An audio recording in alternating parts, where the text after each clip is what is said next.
During World War II, Germany, under the leadership of Adolf Hitler and the Nazi Party, committed various war crimes and crimes against humanity that claimed millions of lives. German soldiers and officers were often involved in numerous crimes, such as executing prisoners of war, torturing innocent people, and many others. However, after Germany's crushing defeat by the Allies, they were captured and tried for their actions.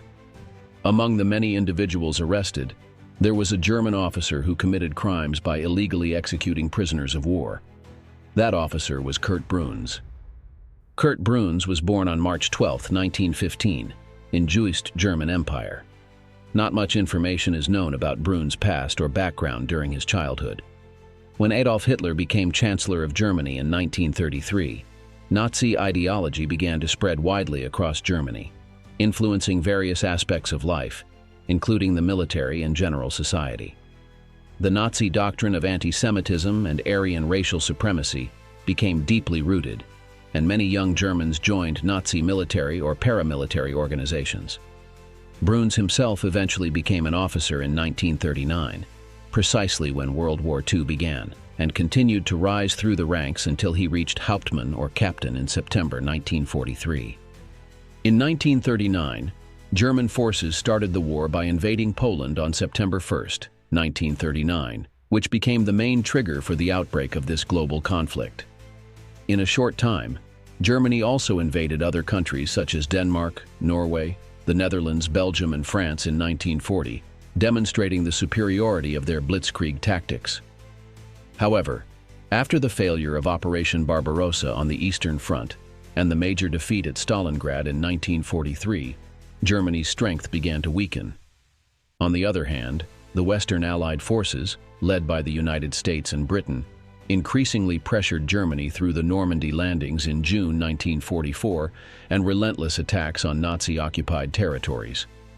Over time, Germany became more cornered and attempted a final counteroffensive on the Western Front, known as the Battle of the Bulge. The Battle of the Bulge was a massive counterattack launched by Germany against the Allies on the Western Front in the late stages of World War II. This battle took place in the Ardennes region of Belgium, Luxembourg, and northeastern France. Hitler hoped to split the American and British forces, weakening them and securing a favorable peace agreement. However, after this battle, Germany lost many tanks and troops that they could no longer replace. On December 16, 1944, and December 20, 1944, during the Battle of the Bulge, U.S. troops captured around 30 Wehrmacht soldiers, including Corporal Heinrich Kauter, who was captured on December 16. During this time, Kauter and his fellow prisoners of war were interrogated by 2 U.S. soldiers fluent in German. Then, on December 20, 1944, around 300 U.S. soldiers, including the 2 interrogators who had questioned Kauter, were captured by the German 2nd Battalion, 293rd Volksgrenadier Regiment, 18th Volksgrenadier Division. The German forces, led by Curt Bruns, were operating in Bleilf and Schönberg. The American prisoners of war were then immediately herded to the customs office. Kauter walked ahead of them, while Bruns stood on the road in front of the customs office as the prisoners arrived. Shortly after the prisoners arrived, 2 recently freed German prisoners of war informed Bruns that 2 of the American prisoners were fluent in German.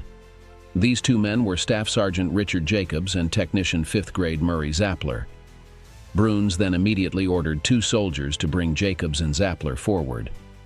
Bruns asked Jacobs and Zappler if they had interrogated his men in German. After they answered yes, Bruns proceeded to ask them a few more questions. At some point, both men stated that they were German Jews. Bruns then commented, "Jews have no right to live in Germany." Bruns and Sergeant Werner Hoffmann spoke briefly, after which Hoffmann immediately summoned a firing squad consisting of 5 or 6 non-commissioned officers, led Jacobs and Zappler down the road, and ordered them to be shot. Bruns's crimes were later exposed after Heinrich Kauter was captured. In reality, Kauter was a member of the German Communist Party, who had been sent to a concentration camp and later recruited toward the end of the war due to manpower shortages. After being captured, Kauter stated that he wanted to report a war crime. He claimed to have witnessed the murder of 2 American prisoners of war who were shot after stating that they were Jews from Berlin. On February 13, 1945, U.S. troops from the 12th Infantry Regiment discovered the bodies of Jacobs and Zappler in a small pit about 100 yards from the road. Kauter said the killings took place somewhere in the town of Blyalf. The two men were found lying on their backs in an open, shallow grave. Brunes was later captured in a bunker at Schwarzer Mann. Although the war had not yet ended, Brunes was tried for war crimes for the illegal execution of Jacobs and Zappler. The initial trial was permitted after Brunes was deemed a continuous threat to U.S. military operations. His trial lasted only one day. It was held on April 7, 1945, in the town of Düren. However, Brunes maintained his innocence, claiming that the deaths of Jacobs and Zappler were carried out under the orders of his superior, a lieutenant colonel with the last name Witte. However, the interrogators did not believe Brunes. Witte was considered a convenient scapegoat because he had been killed in battle. The officials then placed a false prisoner named Anton Korn in the cell next to Brunes, hoping to obtain a confession.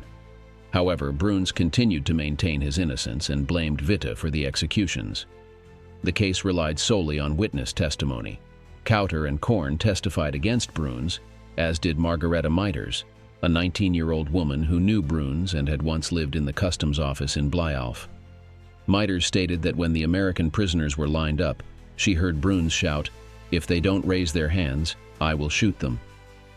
Meiters was also told by a lieutenant named Opperman that they had captured a large number of Americans and had shot 2 prisoners, even showing her the place where the executions had taken place. Eventually, Curt Bruns was found guilty and sentenced to death by firing squad. He became one of the people executed by firing squad, alongside Anton Dostler.